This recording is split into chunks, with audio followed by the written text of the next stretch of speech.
एवढा मोठा समाज आणि त्या समाजाला आज बोट वर करून बोट वर करून मी चावण्या गावचा एक मराठ्यातला मराठा हे सांगण्याची वेळ आली. आज तळागाळातला प्रत्येक माणूस कुठल्या तरी पक्षाचा झेंडा घेऊन फिरतोय. त्याला अभिमान आहे पक्षाचा, पण आज आमच्या जातीचा अभिमान आम्ही ध्यान ठेवला. भाऊ तुम्हाला तर सांगायची गरज नाही. मराठीची अवस्था तुम्ही डोळ्यांनी पाहिले, तुम्ही त्याच्यामध्ये सहभागी आहात. कुणी किती काय केला हे सांगण्यापेक्षा तो श्रीरंग आहे. मी काल पण सहज बोलता बोलून गेलो, तो श्रीरंग आहे, तो रंग बदलणार आहे. तो आज इथे आलाय, उद्या तिथे जाईल. तुम्ही तसं करू नका. काय माहिती का, सर्वसामान्य माणूस आम्ही मात्र तुमच्या प्रेमापोटी जीवापोटी अगदी झेंडा घेऊन तुमच्या पाठीमागे फिरायचा आणि तुम्ही निवडून आल्यानंतर जनतेचा कधीच विचार करत नाही. कारण महाराष्ट्राची अवस्था आपण डोळ्यांनी संपूर्ण प्रत्येक युट्यूबला टीव्हीला काय एकनाथला करायचा होता, फक्त मुख्यमंत्री व्हायचा होता.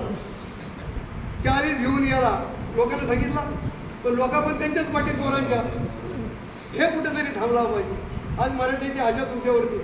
काल आम्ही संपूर्ण सकल मराठा समाज 2 भाकरी प्रत्येक स्त्रीने आमच्या प्रत्येक बाईनी 2 भाकरी मराठा समाजासाठी भाजून दिल्या होत्या सकाळी 5 वाजता उठून. आमचा मराठा समाजामध्ये असणारी ती बाई, ती तरुणी, ती ताई, ती आका, ती काकी,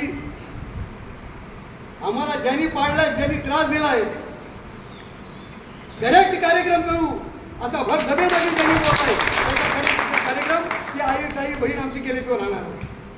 आणि आम्ही कशासाठी आहोत?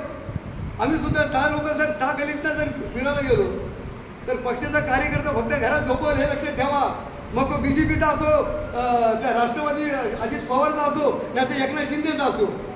पण जर 5-25 लोक जर आम्ही एका गल्लीत नाही गेलो, तू हे कार्यकर्ता कुठं जाईल? त्याला गावामध्ये राहायचंय. ही ताकद मात्र मराठ्यांच्या मध्ये. जो निर्णय घेतलेला आहे का बस आता आमचा एकच, तुम्ही आम्हाला काय जे सांगणार आहात येणाऱ्या पुढच्या काळामध्ये आमच्या मुलाबाळांच्यासाठी जो काही शब्द देणार आहात त्याची पूर्तता करा. जास्त काय बोलणार नाही, कारण हा संपूर्ण माझ्या जातीचे मज भेटू कोणी. तुम्ही सुद्धा मराठाच आहात, त्याच्यामुळे ह्या व्यथा तुम्हाला सुद्धा आहेत. त्याच्यामुळे जास्त काय बोलणार नाही.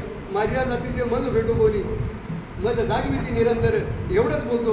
आता जागा झाला मराठा आणि आता मात्र तुमच्या पाठीशी खंबीरपणे हा मराठा तळागाळातला उभा राहील. आणि कमीत कमी तुम्हाला सांगतो 80% मराठा हा तुमच्या पाठीशी राहिला. त्याच्यामध्ये निर्मात्री शंका नाही. राहिलेला जो 20% तो लाचार. त्या लाचारांच्यासाठी मी बोलणार.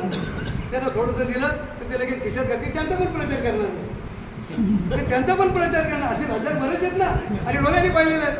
हा आताचा अनुभव नाही. पाठीमागच्या निवडणुकीला जेव्हा बारणे कोण मध्ये सभा झाली त्या सभेमध्ये सांगितलं, बारणे साहेब तुम्हाला 5 वेळा पाठीमागच्या 5 वर्षामध्ये आम्ही निवडून दिला, तुम्ही बघायला पण आला नाही, एक पण पाठी नाही खासदार निधी. आता परत तुम्ही उभं राहिलात, त्यावेळी आघाडीचं ह्या होता, त्यावेळी तुम्हाला देऊ. चला आता शब्द गेला तोंडात ना, पण परत जर आला नाही तर येऊ नका. एक सुद्धा पाठी दिसली नाही बातमी. काय काम काय रंग बदलणार आहे. तसंच त्या पद्धतीने आम्ही सकल मराठा समाजाने काल संपूर्ण सगळ्यांनी एकच निर्णय घेतला का आपल्याला पाडायचं आहे. आणि पाडण्यामध्ये सुद्धा मोठी ताकद आहे. जरांगे पाटील मराठ्यांचा हा समाज एकत्र येतो खाऊ नाही. मराठ्यांची ताकद आणि तुमचा सुद्धा सहभाग आहे. नक्कीच तुम्ही त्याची पूर्तता करा, नाही तर आम्ही तुम्हाला सुद्धा बोलल्याशिवाय होणार नाही. हे पण अस्तिक का बोलतो. आणि तुम्ही खासदार झाला त्याच्यामध्ये 3 मात्र शंकर आज एकादशी आहे गेला दिल्लीत.